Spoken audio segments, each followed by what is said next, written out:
ವೀಕ್ಷಕರೇ, ನಿಮ್ಮೆಲ್ಲರಿಗೂ ದಿನಕ್ಕೊಂದು ಆತ್ಮೀಕ ಕಥೆಗೆ ಸ್ವಾಗತ.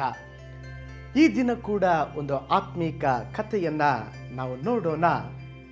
ಸತ್ಯವನ್ನ ಹೇಳಿದ ಕೈದಿ.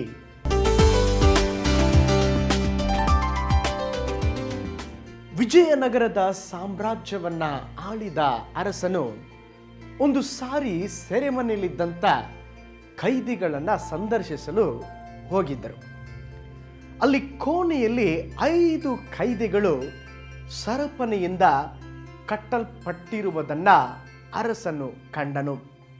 ಅರಸನು ಅವರ ಬಳಿಯಲ್ಲಿ ಹೋಗಿ, ನೀವು ಯಾವ ಕಾರಣಕ್ಕೆ ಈ ಸೆರೆಮನೆಗೆ ಬಂದಿದ್ದೀರಾ ಎಂಬುದಾಗಿ ಒಬ್ಬೊಬ್ಬರನ್ನ ಕೇಳಿದನು. ಒಬ್ಬ ಹೇಳಿದ, ಅರಸನೇ, ನಾನು ಯಾವುದೂ ತಪ್ಪು ಮಾಡಲಿಲ್ಲ. ಸುಳ್ಳು ಸಾಕ್ಷಿಯನ್ನು ನಂಬಿ ನ್ಯಾಯಾಧಿಪತಿಯು ನನ್ನನ್ನು ಈ ಸೆರೆಮನೆಗೆ ಹಾಕಿದ್ದಾರೆ. 2ನೇ ಕೈದಿಯನ್ನು ಅರಸನು ಕೇಳಿದ, ನೀನು ಯಾಕಪ್ಪ ಇಲ್ಲಿ ಬಂದಿದ್ದೀಯಾ? ಆ ಕೈದಿ ಹೇಳಿದ, ಅರಸನೇ, ನನ್ನ ಮೇಲೆ ಹೊಟ್ಟೆ ಕಿಚ್ಚು ಪಟ್ಟು ನನ್ನನ್ನು ಅನ್ಯಾಯವಾಗಿ ಈ ಸೆರೆಮನೆಗೆ ಕಳಿಸಿದ್ದಾರೆ. 3ನೇ ಕೈದಿಯನ್ನು ನೋಡಿ ಕೇಳಿದ ಅರಸ, ನೀನ್ಯಾಕಪ್ಪ ಈ ಸೆರೆಮನೆಗೆ ಬಂದಿದ್ದೀಯಾ? ಅವನು ಹೇಳಿದ, ಅರಸನೇ, ನಾನು ಅಲಕ್ಷ್ಯದಿಂದಲೇ ಇಲ್ಲಿಗೆ ಬಂದು ಶಿಕ್ಷೆಯನ್ನು ಅನುಭವಿಸುತ್ತಿದ್ದೇನೆ. 4ನೇ ಕೈದಿಗೆ ಕೇಳಿದ, ಯಾಕಪ್ಪ ನೀನು ಈ ಸೆರೆಮನೆಗೆ ಬಂದಿದ್ದೀಯಾ? ಆಗ 4ನೇ ಕೈದಿ ಹೇಳ್ದ, ಅರಸನೇ, ನನ್ನ ಶತ್ರುಗಳು ಬೇಕೆಂದು ನನ್ನ ಮೇಲೆ ಅಪರಾಧ ಹೊರಿಸಿ, ಇಲ್ಲ ಸಲ್ಲದ ಅಪರಾಧವನ್ನು ಹೊರಿಸಿ ನನ್ನನ್ನು ಈ ಸೆರೆಮನೆಗೆ ಕಳಿಸಿಕೊಟ್ಟಿದ್ದಾರೆ. 5ನೇ ಕೈದಿ ಏನು ಮಾತನಾಡದೆ ಮೌನವಾಗಿ ಕುಳಿತುಕೊಂಡಿದ್ದ. ಅವನು ನೋಡುವುದಕ್ಕೆ ತಾನು ಪ್ರತಿಪಾದಿಸುವಂಥ ಒಬ್ಬ ವ್ಯಕ್ತಿಯಾಗಿ 5ನೇ ಕೈದಿ ಕಾಣಲಿಲ್ಲ. ಆಗ ಅರಸನು ಆ 5ನೇ ಕೈದಿಯನ್ನು ನೋಡಿ ಕೇಳಿದ, ನೀನು ಯಾಕಪ್ಪ ಈ ಸೆರೆಮನೆಗೆ ಬಂದಿದ್ದೀಯಾ? ಆಗ 5ನೇ ಕೈದಿ ಹೇಳ್ದ, ಪ್ರಭುವೇ, ಅರಸನೇ, ನಾನು ಕಳ್ಳತನ ಮಾಡಿದೆ. ಆದುದರಿಂದ ನಾನು ಮಾಡಿದ ತಪ್ಪಿಗಾಗಿ ನಾನು ಈ ಸೆರೆಮನೆಯಲ್ಲಿ ಇದ್ದೇನೆ. ಇದು ನ್ಯಾಯವಾದದ್ದು.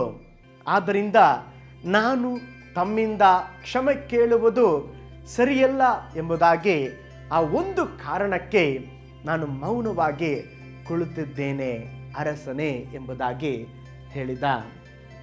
ಇದನ್ನು ಕೇಳಿದಂಥ ಅರಸನು ಹೇಳಿದ, ಇತರ ನಿರಪರಾಧಿಗಳ ಮಧ್ಯದಲ್ಲಿ ಈ ಅಪರಾಧಿ ಇದ್ದರೆ ಇನ್ನೂ ಕೆಟ್ಟು ಹೋಗುವನು ಎಂಬುದಾಗಿ ಹೇಳಿ ಈ 5ನೇ ಕೈದಿಯನ್ನ ಬಿಡುಗಡೆ ಮಾಡಿರಿ ಎಂಬುದಾಗಿ ವ್ಯಂಗ್ಯವಾಗಿ ಹೇಳಿ ಆ 5ನೇ ಕೈದಿಯನ್ನ ಸೆರೆಮನೆಯಿಂದ ಬಿಡುಗಡೆಗೊಳಿಸಿದ. ಪ್ರೀತಿಯ ದೇವ ಮಕ್ಕಳೇ, ಜ್ಞಾನೋಕ್ತಿ 28:13ನೇ ವಾಕ್ಯ ಹೇಳುತ್ತದೆ, ದೋಷಗಳನ್ನು ಮುಚ್ಚಿಕೊಳ್ಳುವವನಿಗೆ ಶುಭವಾಗದು, ಅವುಗಳನ್ನು ಒಪ್ಪಿಕೊಂಡು ಬಿಡುವವನಿಗೆ ಕರುಣೆ ದೊರೆಯುವುದು. ನೋಡ್ರಿ, ಆ ಕೈದಿ ಸತ್ಯವನ್ನ ಮಾತನಾಡಿದ್ದರಿಂದ ಅವನಿಗೆ ಬಿಡುಗಡೆ ದೊರೆಯಿತು. ಅದಕ್ಕೆ ಸತ್ಯವೇದ ತಿಳಿಸ್ತದೆ, ಸತ್ಯವನ್ನ ತಿಳಿದುಕೊಳ್ಳ್ರಿ, ಸತ್ಯ ನಿಮ್ಮನ್ನ ಬಿಡುಗಡೆ ಮಾಡುವುದು. ನಮ್ಮ ಜೀವಿತದಲ್ಲಿ ಕೂಡ ಅನೇಕ ಸಾರಿ ನಾವು ಪಾಪ ಮಾಡಿದ್ದೇವೆ, ನಾವು ದ್ರೋಹಿಗಳಾಗಿದ್ದೇವೆ, ಅಶುದ್ಧ ತುಂಬಿದ ಈ ಲೋಕದಲ್ಲಿ ನಾವು ಕೆಟ್ಟವರಾಗಿದ್ದೇವೆ. ಆದರೆ ನಮ್ಮ ಪಾಪವನ್ನು ಮರೆ ಮಾಡದೆ, ನಮ್ಮ ಪಾಪವನ್ನು ಹರಿಕೆ ಮಾಡಿ ಯೇಸುವಿಗೆ ಒಪ್ಪಿಸಿಕೊಟ್ಟು, ಯೇಸುವೇ ನನ್ನ ಪಾಪವನ್ನು ಕ್ಷಮಿಸು, ನನ್ನನ್ನು ಬಿಡುಗಡೆಗೊಳಿಸೆಂಬುದಾಗಿ ಹೇಳಿದ್ರೆ, ಆ ಅರಸನ ಹಾಗೆ, ಆ ಕೈದಿ ಬಿಡಿಸಿದ ಹಾಗೆ ಈ ದಿನ ಕೂಡ ದೇವರು ಪಾಪದಿಂದ ಅನೇಕರನ್ನ ಬಿಡುಗಡೆಗೊಳಿಸಲು ಶಕ್ತನಾಗಿದ್ದಾನೆ. ಹಾಗಾದರೆ ಸತ್ಯವನ್ನೇ ನಾವು ಹೇಳೋಣ, ನಮ್ಮ ಪಾಪವನ್ನು ಅರಿಕೆ ಮಾಡೋಣ. ಕರ್ತನು ಈ ಆತ್ಮೀಕ ಕಥೆಯಿಂದ ನಿಮ್ಮನ್ನು ಆಶೀರ್ವದಿಸಲಿ. ಇನ್ನೊಂದು ಆತ್ಮೀಕ ಕಥೆಯೊಂದಿಗೆ ನಿಮ್ಮನ್ನು ಸಂಧಿಸುತ್ತೇನೆ. ನಿಮ್ಮ ಸಹೋದರ ಪೌಲ್ ಜಾನ್. ಶುಭ ದಿನ.